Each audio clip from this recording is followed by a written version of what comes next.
This is the VOA Special English Technology Report. 10 or 15 years ago, online dating was too new to be socially acceptable. Now many people search for a partner online. Online dating is different from traditional dating, where two people learn about each other in person. With online dating, people learn a lot about a possible partner before even meeting them. We spoke with Mario, who had recently moved to the city of Baltimore, Maryland. His friends paid for him to use an online dating site. He thought he knew just what he was looking for. Someone who was not American, not a scientist, or Latin. He found someone the complete opposite.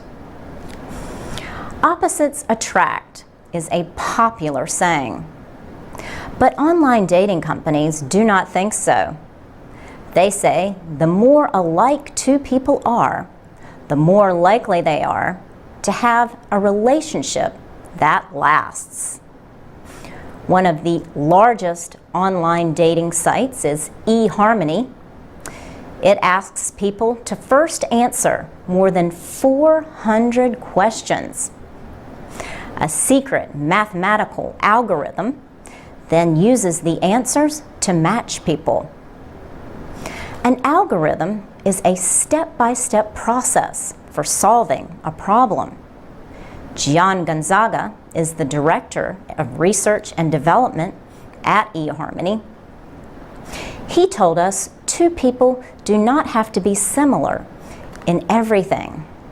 It is only those things that are most important to them. Macon Fardis is a clinical psychologist who works with couples. He does not believe in using mathematical algorithms to match people. He notes that only 7% of people tell the truth when describing themselves. He says even if we do not decide to lie or mislead, the way we see ourselves is different from who we really are. He says there are many examples of couples that seem like they would be compatible, but are not when they meet. Remember Mario? A woman named Tamara was his online match. She had some worries about online dating, but she kept an open mind. She told us, you just meet a lot of people you would not meet normally. And if you didn't have a connection, you move on. At first, Mario worried that Tamara was too similar to him, but he suggested they meet for coffee. He told us she ordered a drink, then another drink. Then she said, let's order something to eat. Tamara added, it was very natural. We talked, and it was 5 hours later that we had dinner. That was a year ago. Last month, they got married. For VOA Special English, I'm Laurel Bowman. This is the VOA Special English Technology Report.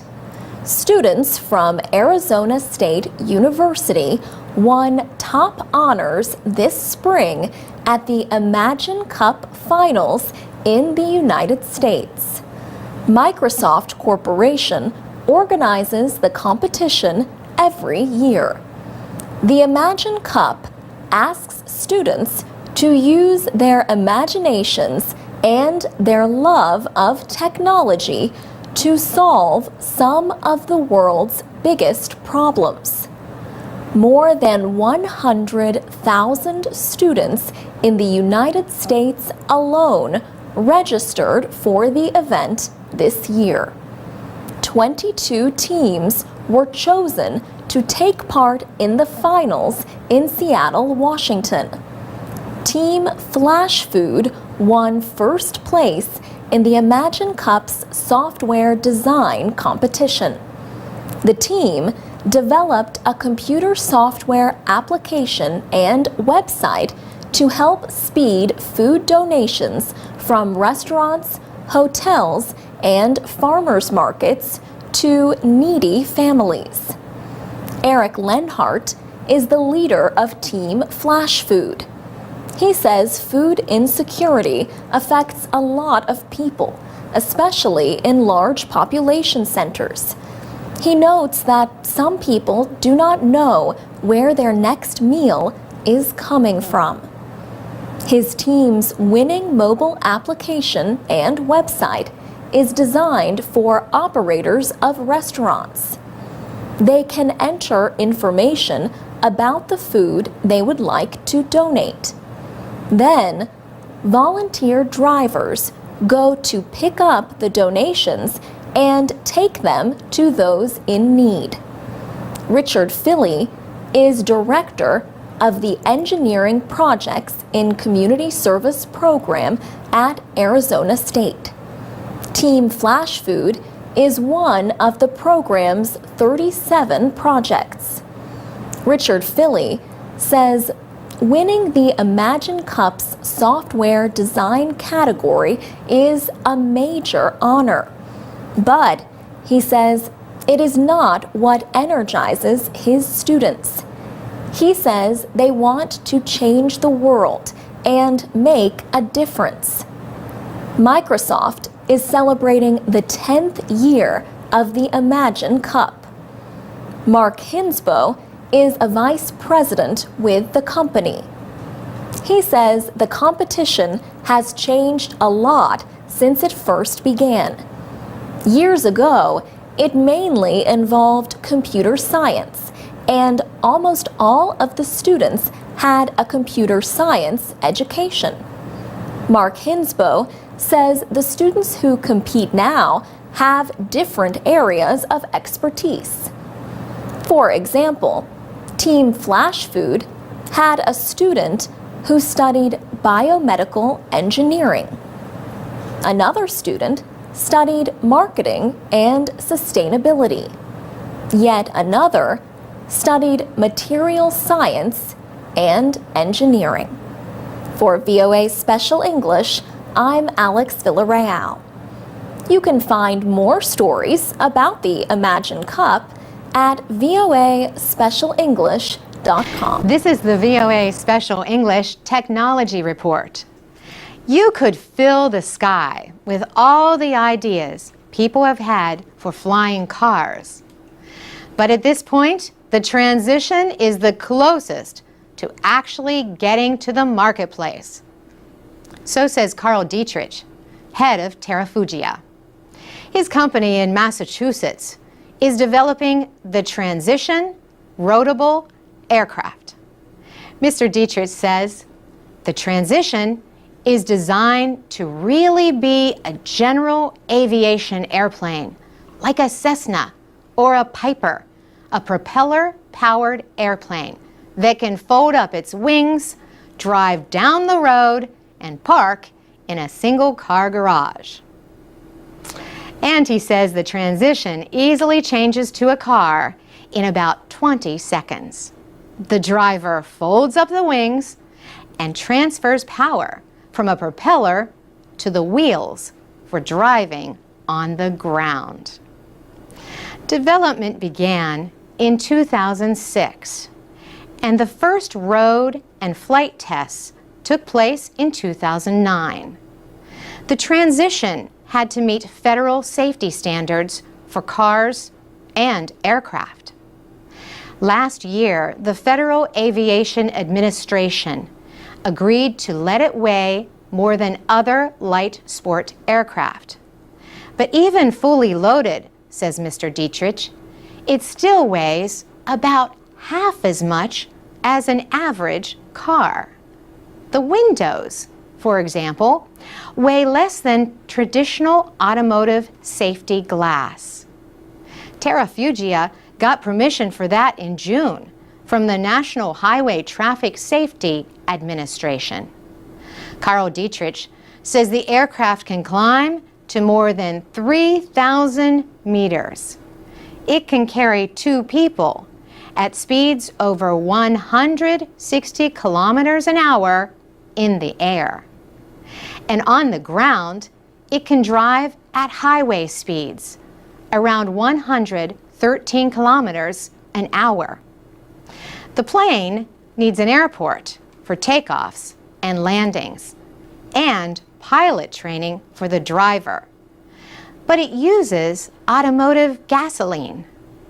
The company expects to complete the building process for its flying cars within the next few months. Then it will begin an intensive year-long testing program.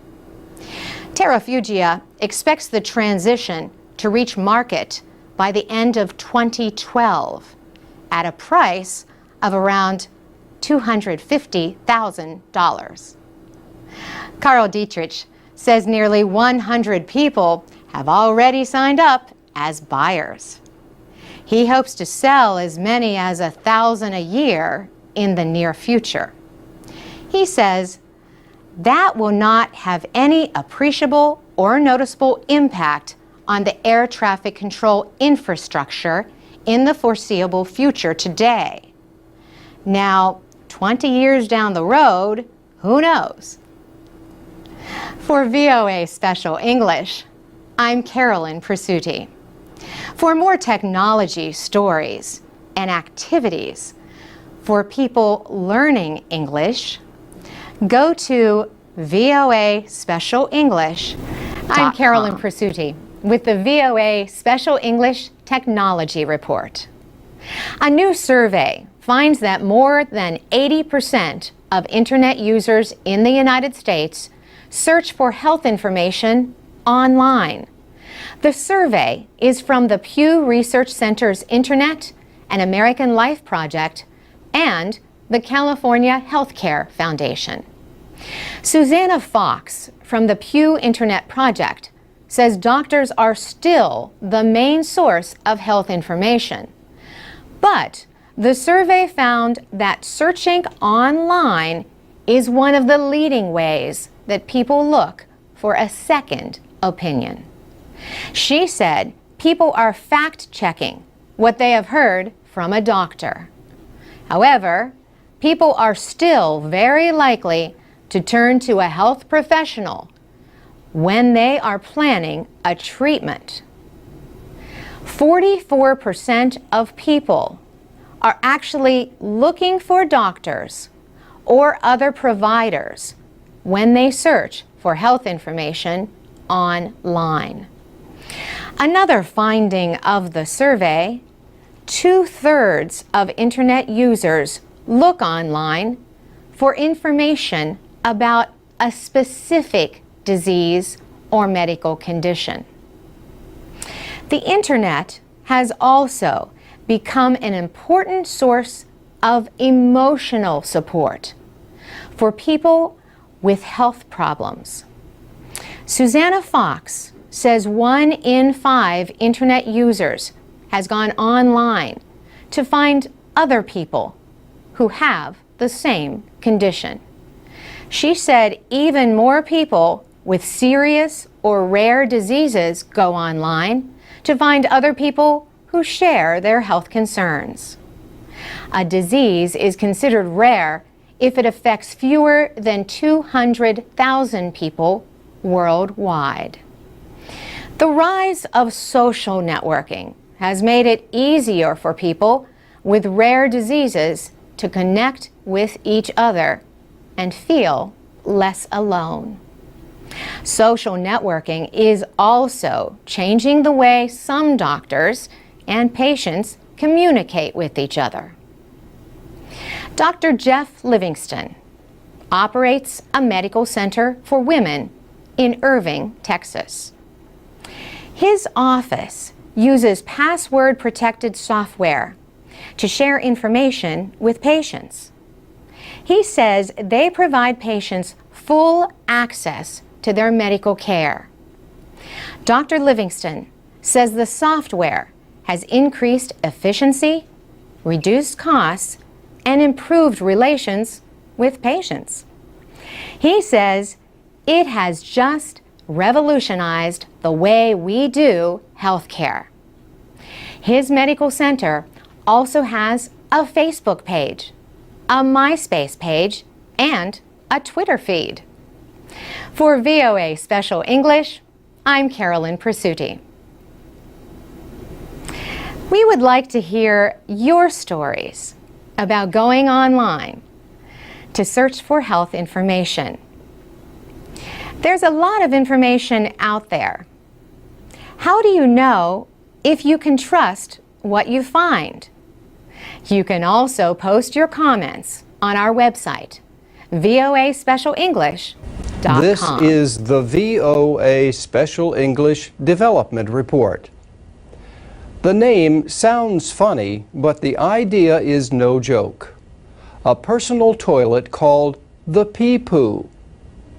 Anders Wilhelmsson is the Swedish inventor of the idea.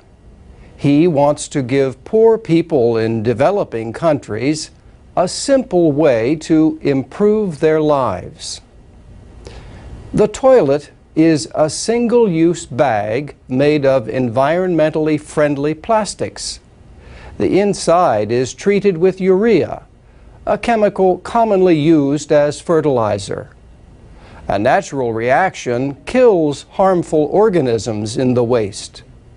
It reduces the waste to fertilizer that Anders Wilhelmsson says is safe for growing food. The hotter the weather, the more quickly the waste breaks down into ammonia to be taken up by plants. Anders Wilhelmsson says the sanitation process can take as little as a couple of hours or as long as 2 to 4 weeks. He is an architect and a professor at Sweden's Royal Institute of Technology. He became interested in the idea of sanitation after taking part in a research project on the social and political development of cities. One of the most common complaints he heard in developing countries was the lack of toilets. He worked with others to design the invention. He launched the project in 2005 and the next year started a company called Pee-Poople. The company is beginning production in Nairobi. It expects to start selling the bags in August in Kenya and Bangladesh. Full production could reach about 500,000 bags a day. Pee-Poople plans to sell the bags for 2 to 3 cents each. Anders Wilhelmsson says people can get back 10 times what they paid by using the resulting fertilizer to grow vegetable gardens. The United Nations says more than 2.5 billion people around the world do not have good sanitation. Many have no choice but to use the outdoors.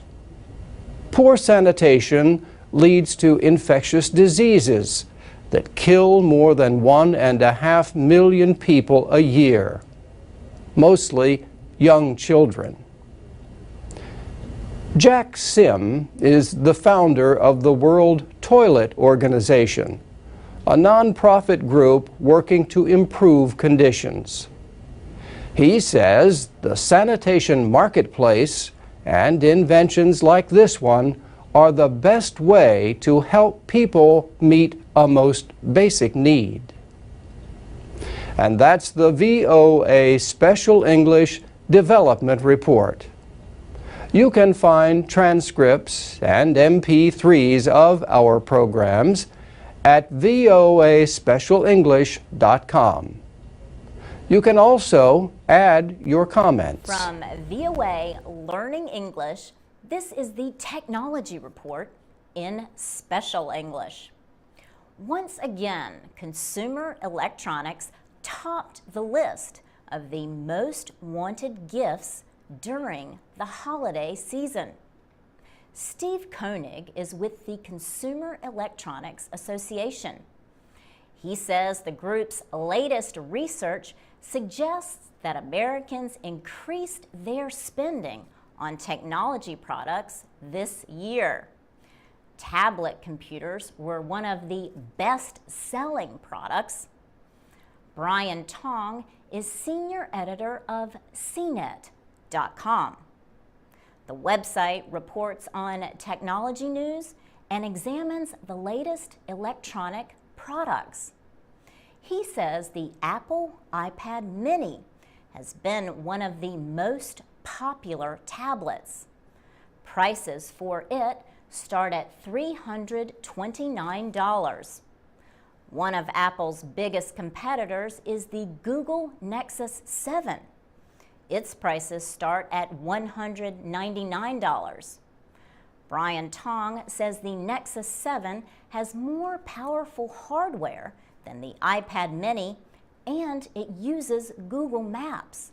But there is one reason why people may like the Apple product more than the Nexus 7. The iPad still has the largest group of high-quality apps. Alman Chacon is with the electronics store Best Buy. He says smart cameras are also popular. They connect to the internet through Wi-Fi. This makes it easy for users to email or upload photographs directly from the camera. Streaming media boxes also connect to the internet. With the growing popularity of internet shopping, many consumers will visit a store first to look at a product and then go online to find it at a lower price. Many stores understand that. So, to keep customers, some stores offer to match lower prices that their customers find in other places within 30 days. For VOA Learning English, I'm Laurel. This is the VOA Special English Technology Report. America's video game industry was the winner in a decision by the United States Supreme Court. In late June, the justices rejected a law in California that banned the sale or rental of violent video games to people under 18. They said the 2005 law violated the free speech guarantee in the First Amendment to the Constitution. The vote was 7-2. The court decided that video games are a protected form of creative expression, like books, plays, and movies. Paul McGrail, Dean of the University of Dayton Law School in Ohio, says California did not see gaming that way. The state of California tried to argue that this was not speech. It was more of an activity because children interact and play with the video games, and so it's not traditional speech like a book or like a magazine. California lawmakers argued that violent games are especially harmful to children. But the court said they were no more harmful than the violence in other forms of media. Justice Antonin Scalia wrote the majority opinion. He pointed to the violence in fairy tales, like Snow White and Cinderella, and in cartoons. Professor McGrail says the court sees its job as only to decide what is and is not legally protected speech. We don't want to get the Supreme Court into making fine distinctions about what is better than others, because that will lead us down a slippery slope. Once you start deciding that, what's to stop the government from saying that, for example, Grimm's fairy tales themselves are too violent, or that particular books should be banned? In fact, from 1915 to 1952, the Supreme Court permitted censorship of movies for fear they could be used for evil. Today, the film and music industries have voluntary rating systems, and so does the video game industry. For example, extremely violent games are rated M for mature. These are meant for ages 17 and older. Only 5% of the more than 1,600 games rated last year were rated M. Still, Abby Holleran, a manager at a GameStop store in Maryland, says M-rated games like Call of Duty, Halo, and Fallout are the most popular games in the store. She says parents have to give their permission for children to buy M-rated games. But the majority of the time, when we tell them what's in it, they don't. For VOA Special English, I'm Mario Ritter. This is the VOA Special English Development Report. Living in Emergency, Stories of Doctors Without Borders is a documentary film by director Mark Hopkins. It tells the story of 4 doctors and their volunteer work in Liberia and the Democratic Republic of Congo. The award-winning film was first shown at the 2008 Venice Film Festival. It opened in the United States in June. Doctors Without Borders is a humanitarian organization, also known by its French name, Médecins Sans Frontières. It handles emergencies caused by war, infectious disease, and natural disasters. The group says this was the first time it gave a documentary crew unrestricted access to its field operations. Mr. Hopkins and his crew filmed the doctors working under some of the most extreme and dangerous conditions imaginable. The director says Living in Emergency is a story about how things are, not how you wish things were. Dr. Tom Kruger, from the United States, volunteered in Liberia in 2003 after 2 civil wars. He said, "It was pretty much a shock when I got here. You can't describe the smells, the feeling of the heat on your body, and the sweat running down your back. The smell of the pus that hits your nose, and of unwashed bodies in a closed room." Another doctor in the film, Australian Chris Brashear, has been with Doctors Without Borders for 9 years. He has served in the Democratic Republic of Congo and spent time in Liberia. He described some of the conditions he faced: no water, no electricity, no food. Doctors Without Borders was established in 1971 by doctors and journalists in France. Today, the group provides humanitarian medical aid in nearly 60 countries. On an average day, almost 27,000 doctors, nurses, and others work in teams of local and foreign aid workers. Dr. Chiara Lapora from Italy also appears in the film. She spent several years working with the group and told VOA's Penelope Palou that she will probably return. She said, "There are a lot of doctors who are willing to volunteer once, but not many doctors who are willing to repeat their experience. Doctors Without Borders has organizations in 19 countries, including the United States.